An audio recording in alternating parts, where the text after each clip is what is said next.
Rocket basketball fans, welcome to another show. We're here with Coach Shannon Hodge, and sophomore Bristyn Rushing is our special player guest today. And we want to welcome you into the show, presented by WHITETAIL Properties, in partnership with H&H Home and Hardware, First United Bank in Marion, La Delicia Mexican Restaurant out in the Darwin Plaza, Farmers Bank and Trust on the same street corner there since 1899. Frazer Law Firm, that's Bart Frazer and his team of counselors here on Main Street, right across from the bank, by the way. C-Plant Federal Credit Union. C-Plant is for everyone. YTG Insurance, that's Tanner Tabor down at YTG Insurance, former Rocket himself. And then Rocket Tire, namesake Rocket Tire, out in the shopping center there next to H&H. Rocket Tire can fix you up, get you back on the road if you have tire troubles, brand new ones, and even have some used ones if you need them. And Bobby Stinnett Used Cars, Sean Stinnett, he's a Power Rocket fan. I mean a Power Rocket fan. He's always there. We appreciate Sean Stinnett and Bobby Stinnett Used Cars. Let's just get started, Coach Hodge. Here we are, 6 games into the season. Gosh, it goes by in a hurry. We're 4-2, and man, we could just as easily be 6-0 too. We've had a couple of close ones. We're taping a show here on Wednesday. We had a game over in Union County last night. Kind of got away from us early. We just inched our way back in, and then the defense kind of got us back into it in the second half, and it was a tie game in the fourth quarter, and then they opened it up a little bit at the end, as that happens when you start putting them on the line. But that game, and then the Livingston game that we played down there, went into overtime. So the 2 losses, you've been right there in the game. So what have you seen so far, Coach Hodge? We've been right in both of those, and could very easily, as you say, be sitting 6-0, but we're not. And I think a lot of that is just due to some it's inconsistency in our performance on both ends of the floor. And in both of those games, we just had droughts offensively. Where the ball just wouldn't go into the basket, and we are better shooters than we're shooting in the games, and I think we have to take to heart a little bit more the emphasis on shooting game shots, spot, speed at practice. We talk about that a lot, but we've got to really be conscious of that more intensely in practice. And then defensively, it seems like if anybody has a lax or we take a break defensively, we seem to get punished for it, and so we've got to be more consistent in that perspective as well. So but as we said the last time I was on here, we're going to suffer a lot of growing pains, I think, and a lot of the stuff that is hurting us the most isn't because we're physically incapable of doing things. When you look at it and just say, well, we just can't do any better because we physically just don't have the ability to do it. It's not the case at all. I think a lot of it just lies, between our ears and making ourselves be focused and learning on a daily basis and, developing that basketball IQ with every situation that we encounter, and then just demanding it out of ourselves and each other and being accountable for how we're playing.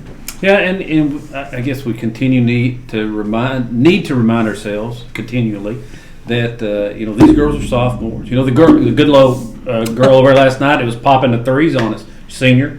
Just the older and the more mature, the more games you got under your belt, things come easier. It does make a difference, but I'm telling the girls all the time. Okay, so we know that we're sophomores and younger, so are we going to let that be an excuse all year long? Or, we're getting to a point where we're getting enough games under our belts that we're going to have to stop using that as an excuse. It's not an excuse to not find someone in transition. It's not an excuse to not, be able to run an offense that we've run for the past couple of years and execute it. Like I said, a lot of it is just making the decisions to be engaged all the time. all the time. And I'm certainly not making an excuse for you being 4-2 and almost 6-0 and having a team that's pretty much sophomore driven and missing 2 players that would have been in your top 5 or 6 for sure, right, that have already been injured and are out of the games. And then the other aspect is coming off of a pretty doggone good run where you had a tremendous player out there in Taylor Guest that just could do everything, and you just leaned on her a lot. We did, and I think that we're gonna, we're still kind of looking around sometimes, like who's going to be the one that steps up and says, "Okay, hop on my back," like Taylor did. Yeah. And and I don't think we need to depend on any one particular player. But I think everyone that we put on the floor is very capable of scoring and defending, and so I think it has to be a little bit of everybody. And of course, Anna and Elliot are our most experienced players, so we're looking at them for leadership, and we're looking at them for scoring and that type of thing, and rebounding, and setting the tone offensively or defensively. But we've got plenty of capable people. One sitting right here beside me. And so we've just, we're still trying to find ourselves and figure things out, and we're going to hopefully get better at that as each game goes on. But, I definitely don't want to lower expectations or feel like we're any less capable of winning ball games than we've been the last couple of years. Yeah. Speaking of Bristyn here beside of you, of course, another sophomore herself, and right off the bat, she's missed the last couple of years, and we'll talk about her journey through these injuries and come back. But she's averaging 10 rebounds a game, right, and 6 points. And you've got several girls that are there around that 6-8 points. Your daughter, Jordan Hodge, who I'm telling you is coming in there playing a yeoman's job, coming off the middle school team and coming in as an 8th grader, averaging 9 points a game. These are behind Anna Boone at 17, Elliott's at 9. Then you got Jordan at 8, Andrea Federico, Bristyn are at 6, and then Georgia Holman averaging 3 points right now. But she had a great game over at Union County. Kind of a breakout game for Georgia over at Union County last night. Let's talk a little bit about Bristyn again. Her journey. Bristyn, kind of explain to our viewers what you've gone through. You started out with you got some toe injury. Just tell us what it was. And it was in 7th grade. It was like whenever I was still playing soccer is when it all started. And like my underneath, like my toe started hurting me real bad. And like I kind of just like played it off for a while because like I didn't think it was anything important. And then like it never got better. So I started going like to doctors after doctors, and we never really got answers. And I would have to get shots like on like a regular like 3 months in your toe. Yes, to like take the swelling out of it, and that never really helped. And so I finally went to one recently, and I have sesamoidics. It's like Can you where spell that? no, it's like where the 2 bones in my foot have been separated, and they don't know if I was born like that or if I broke it and it's grown back on its own, and it's taken a while for it to heal. But they think They said I can get it removed surgically, but it could cause more problems. But if I keep it, it can cause problems too. Yeah. So they don't really know what to do. Roll the dice. They call that a rock and a hard place, right? Between a rock and a hard place. So, but so far so good this year. You feel? I mean, on a scale of 100%, are you 100? Are you 90? Where are you at? I wouldn't say 100%. Like I have these new insoles in my shoes that help a lot. The shoes last year were not like the best on my feet, but like the new insoles, they really help a lot. Yeah. Now, how tall are you, Bristyn? 5'10" or 5'11", I'm not sure. Yes. So you're up there, Coach Hodge. The first time we've had a big, tall, long type center really in a while. I can't remember. Caleb Bebout. Yeah, way back. Yeah, it's been way back. And so we are trying to look into Bristyn more offensively, and I think if she's averaging 6 or 7 now, I think she's easily capable of averaging 12, 14 points a game. She's averaging 10 boards. We've been talking, she's going to try to stretch that out there a little bit more, and we're talking about things that she can do to do that. But I think, first of all, everybody has got to get used to starting to look more into the post, and then of course she's so capable of rebounding, getting putbacks, and she runs the floor extremely well too. So we've got to start looking a little bit more, throwing over the top to her when she's running. But I think just bringing a whole new dimension to us offensively is something that Bristyn can do. And again, we're trying to put those pieces together and make that happen. But definitely gives us a threat in there that we haven't had to be as long as she is. Take a quick break here, and we'll come back and talk to Bristyn about what she thinks she can do to improve on those 10 rebounds and 6 points. And we'll take a quick break right here and recognize some of our partners.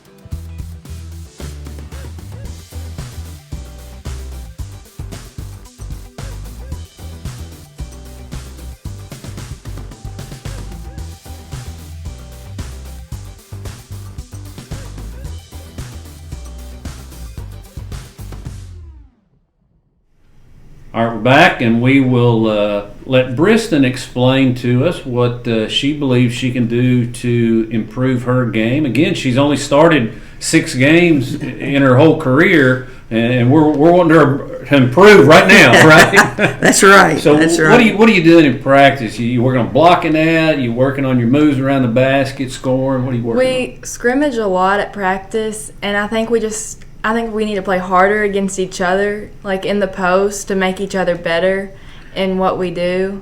Because during like a game, it's a lot different than what we do in practice. Like how we go against each other. Yeah. We don't try as hard in practice as we do in the game. And does Addie Hatfield ever come out and work with you on some blocking out? Because I'm going to tell you, she was a master, of really using her body and blocking out a lot. Nala's been there a few practices and helped and told me some things that I can do to improve on the stuff that I need to. We're hoping to get Addie out there. She'd be home over Christmas break to get her out playing with us a little bit. I thought for her size, she just did an incredible job around the basket. She wasn't very tall. The post, playing in the post is such a establish yourself early, get your footwork correct, and just learn how to use your body. And that comes with just practice and playing and that kind of thing. So, like you said, Bristyn, missed her entire 8th grade season, and last year had limited time. He had some injuries about the time I thought last year, toward the end of the year, that she was going to, all right, we're about ready to get her rolling out there at the varsity level a little bit. Then she kind of got hurt again, and so it's been a long journey, a long road for her these last 2 years. And I admire her perseverance, and I know she's in pain a lot, and we have to try to figure out the things that cause her the most problems and limit doing those things. So you still in pain? You still have a lot of pain? Sometimes. Not as bad anymore because we've limited a bunch of the stuff that I was doing last year. Because we have advanced PE too. Oh, yeah. And so that, going from advanced PE to practice would really, they'd start hurting at advanced PE, and then practice I just couldn't because they were hurting so bad. There's just certain things, there's certain repetitive actions that you just have to watch. That's just something she can't help and something that we have to be conscious deal of. With. Yeah. Well, let's kind of jump ahead now to Friday night. Lyon County's going to come in over here, and Lyon County right now is kind of setting the bar in the district. Right. They've won their first 2 games right out of the chute against Livingston and Trigg. We've split with those 2 teams. Like I said, we lost in overtime to Livingston. So, I think in the preseason we talked about Lyon County was probably a slight favorite coming into the season. They had everybody back. and some young kids that are coming up. So what are you seeing out of their scores, and what do you anticipate when Lyon County? Well, we know Travis Perry's what he's going to bring on the boys' side, and he's going to put a lot of people to seats, I imagine, this Friday night too, which is great. Hope to come out. But I think that as far as a closely contested game, it's going to be this girls' game, and this is a big one in the big scheme of things. Oh, it is. It's a huge game. Any 5th district game, is just is a war. It just is, and Lyon's going to come in here, and we've gotten the best of them in the recent past, and so they're going to be aiming to get us, and they've got young kids on their team too that kind of set the tone of the intensity level that they play. They play really hard. Piper Cottom and Courtney Collins and Trinity Toter, they all play hard, and then they've got Lily Perry that's been a starter for a couple of years, and the girl's name escapes me. Lex. I can't think of her last name right now. Lexi Holland. I think she's a really nice athlete, and got a couple other kids to go around them, and so they're going to be a force to be reckoned with. Yeah. And you're right, I think they're playing well. So we're going to have to be. Play the best game we've played all year. But hopefully here on our home floor we'll up that level and be able to do that. I mean, I don't feel like that we're an underdog, really. I just feel like it should be touted as a game that we're pretty evenly matched, and it ought to be a war. It ought to be fun to watch. Yeah, and as we said, I mean, there should be a good crowd there. District game. And then you've got the Lyon County show. Lyon County's boys are number 1 in the state of Kentucky in all the early polls, and I know they lost a game, but that was to a really good team over Missouri. And then the Lyon County girls, I guess they've just kind of been following the boys around. I see where they've been at the same kind of venues.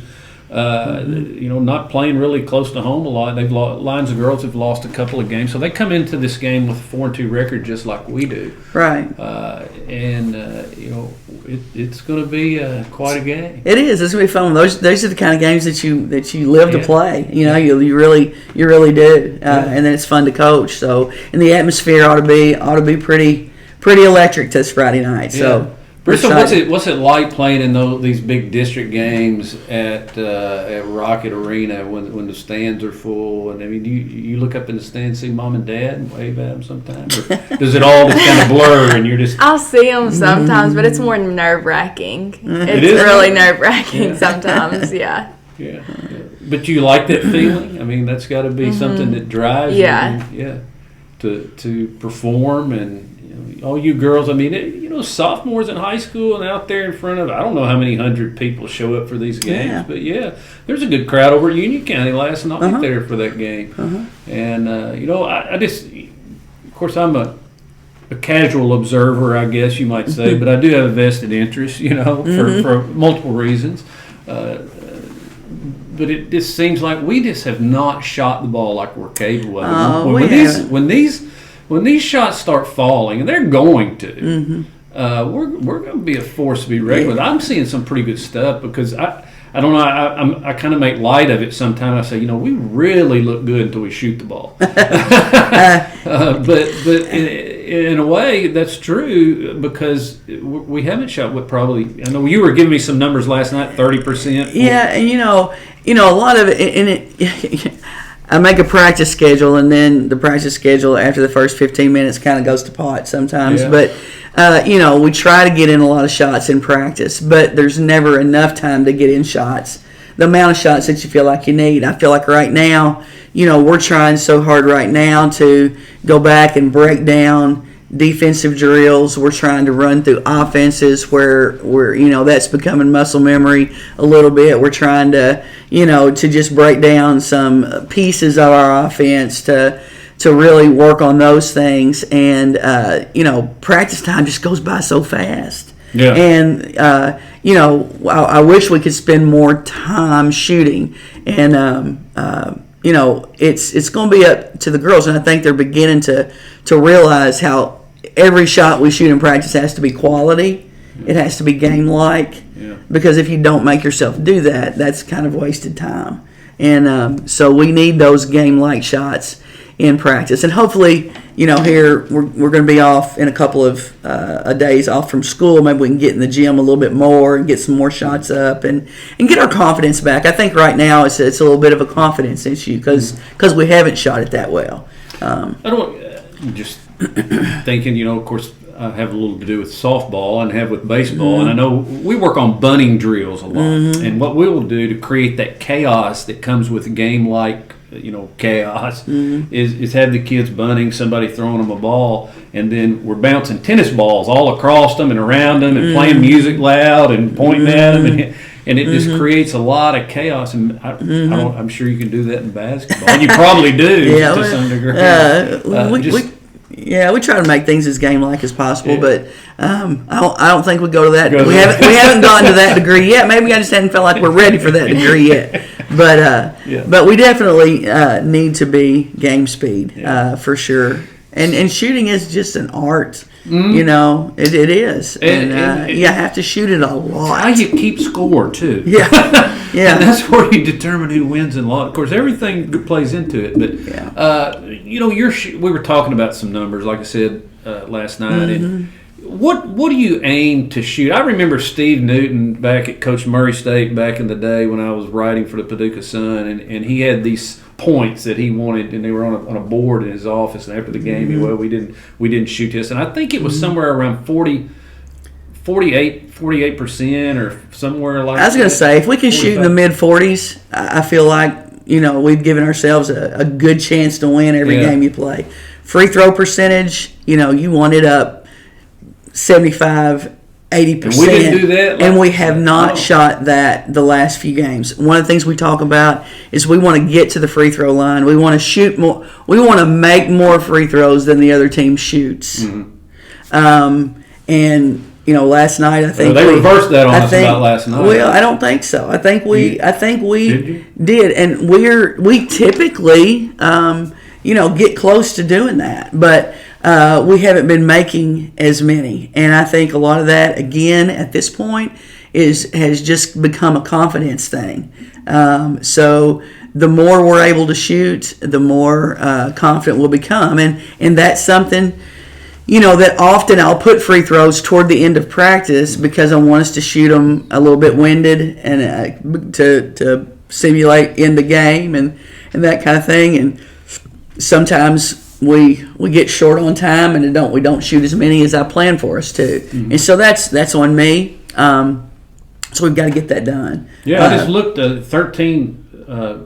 You made 13 foul shots out of 20, but they made 11 of 13. So you got the 13th there, but they made their higher percentage, and they really got the 3-pointers. Really, it came the transition buckets are what hurt us last night, and then our inability to score.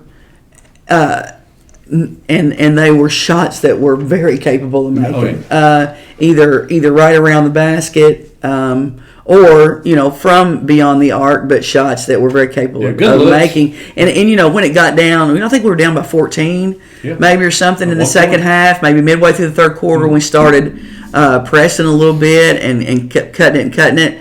And I really thought, I think we maybe either got within one or tied it, and we had 2 or 3 opportunities to pull ahead of them with shots that were great shots, and they just didn't go. Yeah. And when that happens, when you've played the defense that you need to give yourself those opportunities, and they don't go down, that deflates your defense a little bit. It does.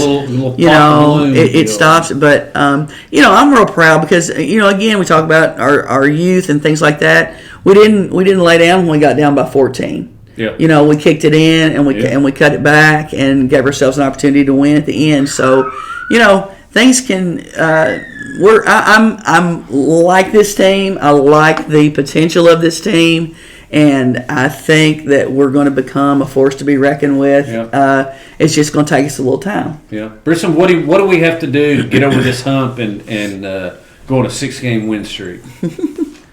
We can play defense better than we have been. Yeah. We haven't been playing like how we can, and it's our shots too. We just can't put it in the basket. Yeah, that's interesting because I feel like sometimes your defense has kind of kept you in games, and I agree with the shooting. We have to shoot better. Yeah. And I know you're working on it day in and day out. They're getting ready to go to practice right now, so we're going to get you out of here. But again, we appreciate our partners and helping bring into you the show each week. Whitetail Property, that's Mark Williams and his land team here in Marion, Kentucky. Premium Whitetail Habitats down there as well. Philip Sharp, some of your family. That's right. Man, if you're getting ready to plant those food plots for next year, give those guys a shout over there at Superior Whitetail Habitats and Whitetail Properties. H&H Home and Hardware in Marion. First United Bank. La Delicia Mexican Restaurant, Farmers Bank and Trust, Frazer Law Firm, Seed Plant Federal Credit Union, Tanner Tabor at YTG Insurance, Rocket Tire, and Bobby Stinnett Used Cars. Sean Stinnett, Coach, and Miss Sophomore Center, thank you. Appreciate you all coming on the show. And good luck against Lyon County. Thank you. Appreciate you having us, and thanks to all you guys out there in Rocket Nation for the support. We sure do appreciate it, and it's noticed and it's felt. So, I think we have the best following and the best fans around. Anywhere we go, we don't have to worry about our stands being empty because we're always going to have people there. Yeah, so let's fill it up Friday night, Rocket Arena. Come out and see the Travis Perry and Lyon County show. But first of all, be there by 6 o'clock because you don't want to miss this Lyon County girls against the Crittenden County girls. It's going to be one, maybe an instant classic before it's over. Yeah. So we'll see you at Rocket Arena Friday night, 6 p.m. tip-off.